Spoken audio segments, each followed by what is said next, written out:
વિરામ બાદ આપનું સ્વાગત છે। ભારે વરસાદની સ્થિતિમાં સુરત અને સુરતીઓની કેવી હાલત થઈ હતી તે સૌ કોઈ જાણે છે। 4 થી 5 ઇંચ વરસાદ પડી જાય તો પણ લોકો પરેશાન થઈ જાય છે। ખાડીના પૂર નીચાણવાળા વિસ્તારોને ઘેરી લે છે। ત્યારે સરકારના વાયદાઓ સામે હવે લોકો પણ લડી લેવાના મૂડમાં છે। હવે તો સુરતીઓની ધીરજ ખૂટી પડી છે। શું કહેવું છે પૂર પીડિતોનું, આવો જોઈએ આ રિપોર્ટમાં।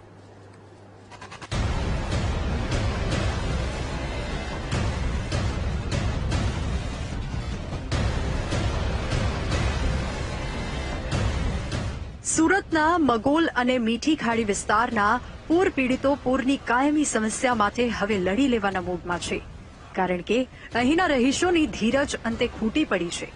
લોકો વાયદાઓની લોલીપોપ નહીં પરંતુ કાયમી પૂરનો ઉકેલ ઈચ્છી રહ્યા છે। ખાડી પૂરથી પરેશાન પીડિતોએ જન આંદોલનના ભાગરૂપે એક વિશાળ શાંતિપૂર્ણ બાઇક રેલીનું આયોજન કર્યું હતું। જો કે સ્થાનિક તંત્ર અને પોલીસ દ્વારા આ આંદોલનને રોકવા માટે આકરા પગલાં લેવામાં આવ્યા। અગાઉ રેલી માટે મંજૂરી આપ્યા બાદ મોડી રાત્રે ગોડાદરા અને વરાછા પોલીસ દ્વારા સ્થાનિક આગેવાનોને પોલીસ સ્ટેશને બોલાવવામાં આવ્યા અને બાઇક રેલીની પરમિશન રદ કરી દેવાઈ। તો રોષે ભરાયેલા લોકોએ હાથમાં પોસ્ટરો સાથે પોતાનો વિરોધ નોંધાવ્યો।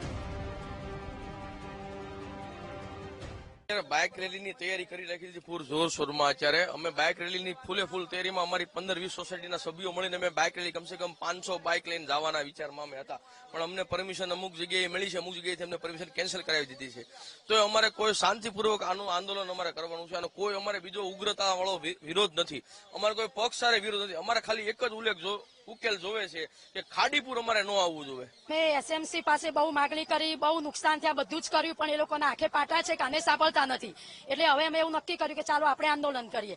આંદોલનમાં બી અમે બધું શાંતિથી બાઇક રેલી જ કાઢવાના હતા અને રાત્રે 1:30 વાગે પોલીસ આવી, બહુ બધા દબાણ કર્યા અને રેલી બંધ કરાવી દીધી અને કીધું કે તમારા 5 માણસ આવો, અમે તમને કહી દઈશું કે ભાઈ આ બધું કામ થઈ જશે। પણ હવે અમે એમનું માની ગયા। તો હવે અમે 10 વર્ષથી કહીએ છીએ તો એ લોકો માનતા નથી। અમે એમને એક ચાન્સ આપ્યો છે, હવે અમે જોઈએ કે આનું શું નિવારણ આવે છે। નિવારણ નહીં આવે, અમને એ લોકો શું કર્યું, 6500 રૂપિયા આપી દીધા, 6800 રૂપિયા આપી દીધા, મોં બંધ કરાવી દીધા।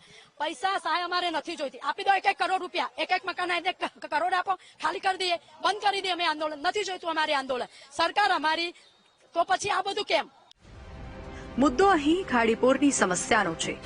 સ્થાનિકોની રેલીનું આયોજન પોલીસે રાતોરાત કોના ઇશારે બંધ કરાવ્યું તે તો નથી ખબર, પરંતુ ખાડીપુરની સમસ્યાના નિવારણની વાતો લોલીપોપ બની જાય છે કે સુરતીઓને ખાડીપુરમાંથી ઉગારવા માટે કોઈ કાર્યવાહી વહેલી તકે થાય છે તે જોવું રહ્યું। કેમેરામેન સરજુ પારેખ સાથે ધ્રુવ સોમપુરા, વીટીવી ન્યૂઝ।